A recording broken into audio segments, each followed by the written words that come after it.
There was a time when lunch in Britain didn't come in branded packaging or toasted sourdough.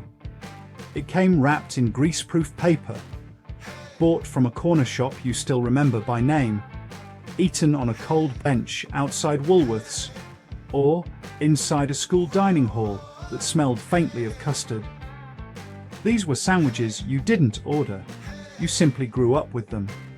Some were born from rationing, others from habit, and a few from pure British stubbornness. If any of this sounds familiar, you're in the right place. Like the video, subscribe to the channel, and let's go back together. Because once you remember the first one, the rest come flooding back. 1. Spam and piccalilli butty. For many Britons who grew up in the shadow of post-war Britain, this sandwich wasn't a choice. It was a reality. Spam had arrived during the Second World War as part of American food aid, and by the late 1940s, it had quietly embedded itself into everyday British kitchens. Cheap, salty, and endlessly shelf-stable, Spam became the dependable protein of a nation still living with ration books and shortages. Paired with piccalilli, that sharp yellow pickle packed with cauliflower, gherkins, and mustard heat, it cut through the richness perfectly. This was the sandwich wrapped in greaseproof paper, eaten during a factory break or on a bus stop bench, often with a flask of weak tea. In towns across the Midlands and the North, it was sold in corner shops and carried in metal lunch tins. No fuss, no indulgence, just fuel. For many working-class families, the Spam and piccalilli butty wasn't nostalgic at the time.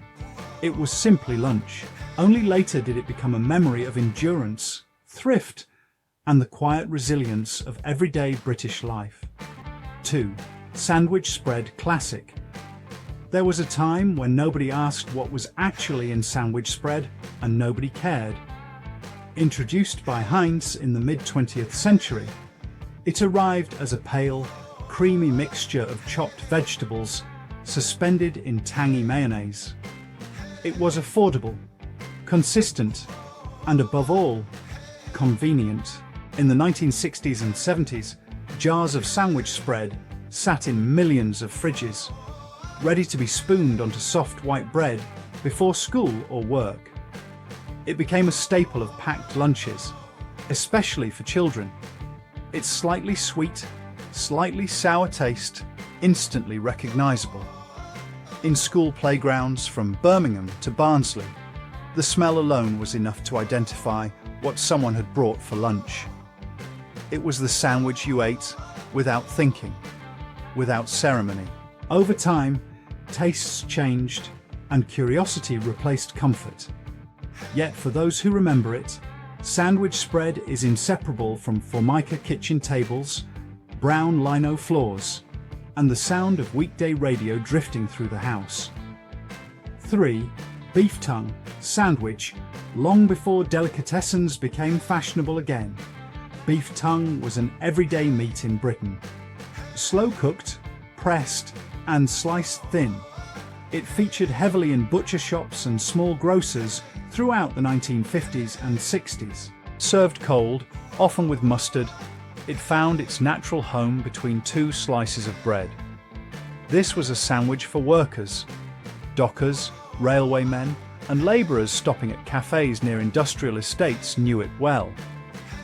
Beef tongue was economical, respectful of the animal, and deeply traditional. In places like Liverpool, Sheffield, and parts of East London, it was as normal as ham or corned beef.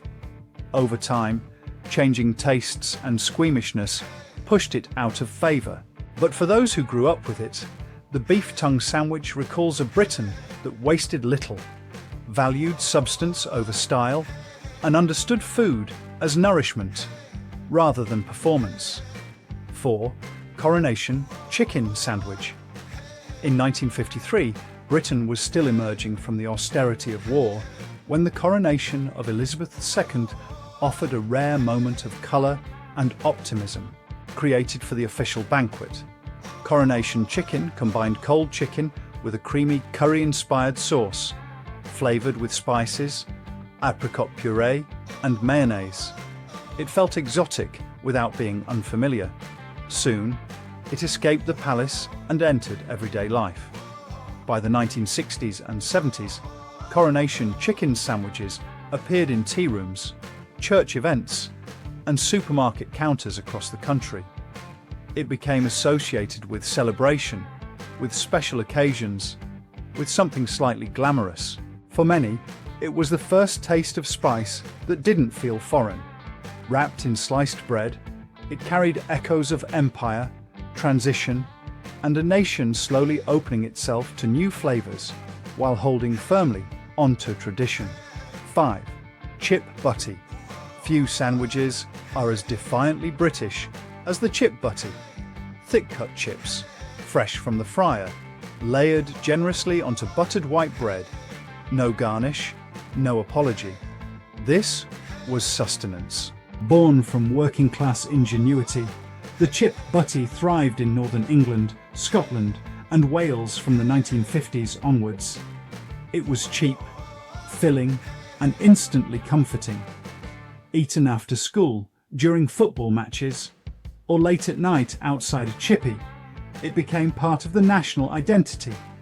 The softness of the bread against the heat of the chips, the melt of butter, the optional splash of vinegar or ketchup. It wasn't fashionable, and it never tried to be. The chip butty represented a Britain that valued warmth, familiarity, and fullness. Even today, mentioning it sparks debate, loyalty, and pride. But for those who remember its heyday, it tastes like home. 6. Tuna mayonnaise sandwich. By the late 1960s and throughout the 1970s, tuna mayonnaise had quietly become a fixture of British lunchtime life. Canned tuna, once considered modern and slightly aspirational, was mixed with mayonnaise and spread generously onto soft bread. It appeared everywhere: office canteens, school lunchboxes, motorway service stations. It felt lighter than meat, more contemporary, even a little worldly. For many families, it marked a shift away from wartime habits toward convenience and global influence. Tuna mayo sandwiches were wrapped in cling film, carried in briefcases, eaten hurriedly at desks. They had no ceremony, no occasion, yet they endured. For some, the smell alone brings back memories of beige offices, ringing telephones, and thermos flasks. It was the sandwich of the working week, reliable, neutral, and quietly comforting. 7. Jam butty. Few sandwiches speak so clearly of childhood as the jam butty. White bread, generously buttered, then layered with strawberry or raspberry jam. That was it. In the 1950s and 60s, this was a treat that didn't feel like one because it was so familiar. It was eaten after school, during holidays, or when cupboards were bare, but spirits were not. Jam butties were often cut into triangles, served with a mug of tea or a glass of milk. For many, they recall afternoons in front of black and white television sets, school holidays stretching endlessly ahead, sticky fingers, crumbs on the floor, a sense of safety. The jam butty wasn't exciting, but it was reassuring. And that, perhaps, is why it lingers so deeply in memory. 8. Crisp sandwich. To outsiders, the crisp sandwich can seem baffling. To Britons, it needs no explanation. By the 1970s and 80s, slipping a packet of crisps between two slices of buttered bread was almost a rite of passage. Cheese and onion, salt and vinegar, ready salted. The crunch mattered. The sound mattered. It was eaten in playgrounds, on bus rides, during Saturday afternoons at home. Crisp sandwiches were playful, improvised, and deeply personal. Everyone had a favourite brand, a preferred crisp thickness, a method. For many, this sandwich marks the freedom of youth, when rules were few and creativity was allowed. It remains one of the most distinctively British food memories, born not from necessity, but from curiosity. 9. Potted meat sandwich. Potted meat belongs to a Britain that valued thrift and preservation. Slow-cooked meats, finely minced and sealed under a layer of fat, were once common in households across the country.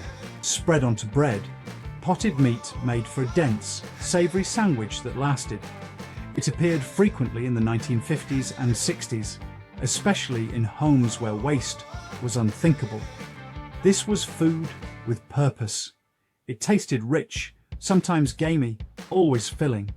Eaten cold, often without embellishment, it reflected a generation shaped by rationing and restraint. Over time, tastes shifted, and potted meat faded from everyday life. But for those who remember it, it recalls a kitchen culture built on care, patience, and making the most of what you had. 10. Sandwich spread and pickle delight. Some combinations feel uniquely British, and this was one of them. Sandwich spread paired with a sharp pickle, most famously Branston, created a balance of creaminess and bite that defined many lunches in the 1970s and 80s. Branston pickle, introduced in 1922, had long been a household name. Its chunky texture and sweet-sour flavour instantly recognisable. Combined with sandwich spread, it became a staple of packed lunches and quick teas. This was the sandwich eaten at kitchen tables with patterned vinyl cloths. Radios murmuring in the background. It wasn't glamorous, but it was dependable. And when tastes moved on, it quietly disappeared, leaving behind a flavour memory that still feels unmistakably British. Taken together, these forgotten sandwiches tell a much bigger story than food alone. They speak of a Britain shaped by rationing and routine, by factory sirens and school bells, by corner shops, lunch tins, and kitchens where nothing was wasted and everything had its place. Each one carries the quiet texture of everyday life between the 1950s and the 1980s, moments so ordinary at the time that nobody thought to preserve them until they were gone. If this journey through Britain's lost lunches stirred something familiar, click through to our next videos exploring the forgotten brands, places, and everyday icons of mid-century Britain. And if these memories meant something to you, please like, subscribe, and share your own stories in the comments below. Until next time, thanks for watching, and we'll see you again very soon.